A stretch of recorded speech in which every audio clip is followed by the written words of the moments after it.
আসসালামু আলাইকুম প্রিয় ভিউয়ার্স, আপনাদেরকে দেখাচ্ছি কিভাবে আসলে পল্লী বিদ্যুতের খুঁটিতে যে ট্রান্সমিটারগুলো থাকে এই ট্রান্সমিটার নিয়ে এই ভিডিওটি। আসলে দেখেন ট্রান্সমিটারগুলো কিভাবে আসলে তারা চেঞ্জ করে দেয়। সর্বপ্রথম 5 কেবির একটি ট্রান্সমিটার ছিল, সেটা অলরেডি খুলে ফেলা হয়েছে। এখন কিন্তু 10 কেবির ট্রান্সমিটারটি উঠানো হচ্ছে। দেখেন সবাই পল্লী বিদ্যুতের,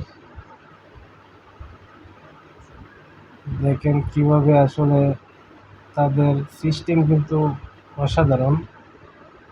কুড়িতে কিন্তু একটি লক লাগানো হয়েছে, আর ওই লকের মধ্যে কিন্তু ঝুলে আছে এবং নিচের থেকে দর্শকরা রশি টানছে আর এটা ধীরে ধীরে উপরে উঠছে। শুরু থেকে শেষ পর্যন্ত ভিডিওটি দেখতে থাকুন, তাহলে আসলে আপনারা বুঝতে পারবেন কিভাবে আসলে ট্রান্সমিটারগুলো চেঞ্জ করা হয়। আর এগুলো কিন্তু ভারী ওজন,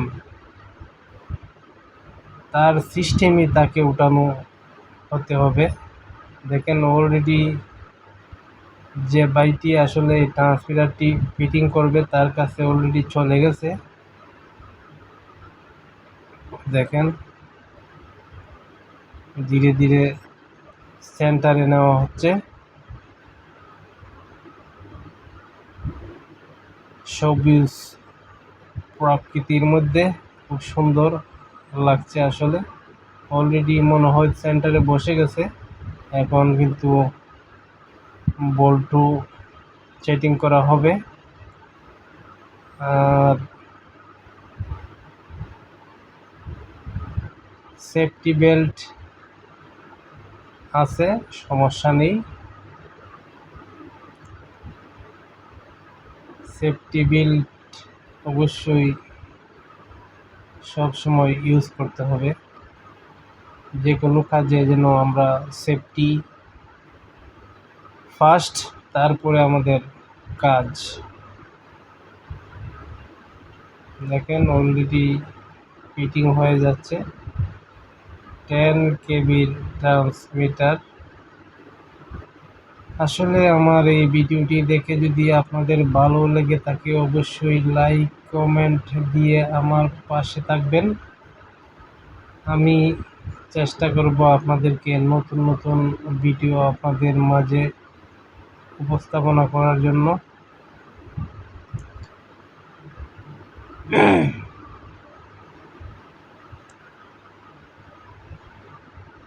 লাগানো হচ্ছে সেই ট্রান্সমিটার অনেক উপরে।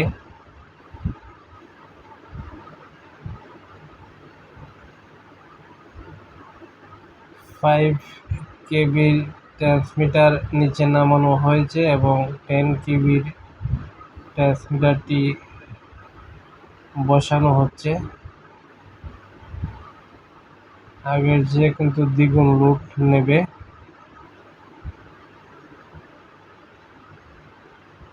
এখন বাইটি কিভাবে কাজ করছে দক্ষতার সাথে।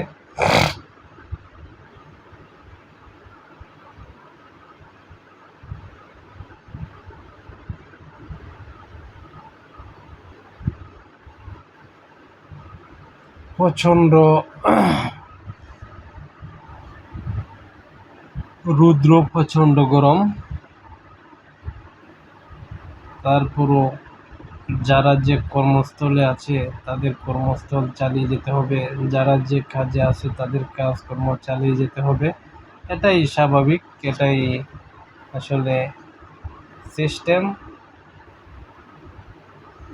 কর্ম ছাড়া কোনোদিন সফলতা অর্জন করা যায় না।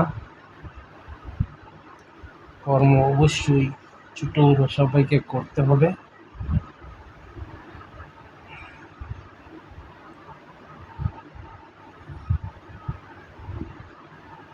ওয়াও, দেখেন সেন্টারে বসে গেছে। এখন কিন্তু উনি উপরে একটা রশি বাঁধছিল, সেই রশিটি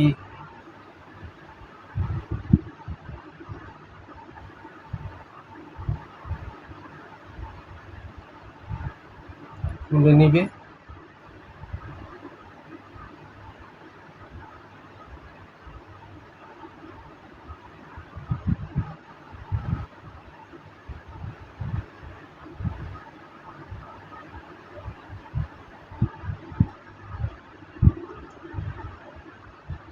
খুব গরম কিন্তু ছিল, রৌদ্রটা খুব কড়া।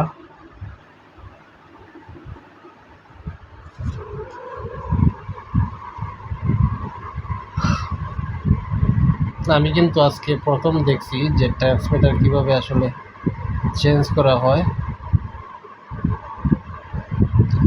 এর আগে কখনো দেখিনি, তাই ভিডিওটি করতে আমার ইচ্ছে করছিল, তাই ভিডিওটি ধীরে ধীরে করে নিলাম। অবশ্যই আপনাদের সাপোর্ট, আপনাদের সহযোগিতা পেলেই আমি এগিয়ে যাব সামনের দিকে। সকল অডিয়েন্সদের সুস্বাস্থ্য কামনা করি সবসময়। যারাই যে কর্মস্থলে আছেন সাবধানে কর্মস্থল চালিয়ে যাবেন। Best of luck.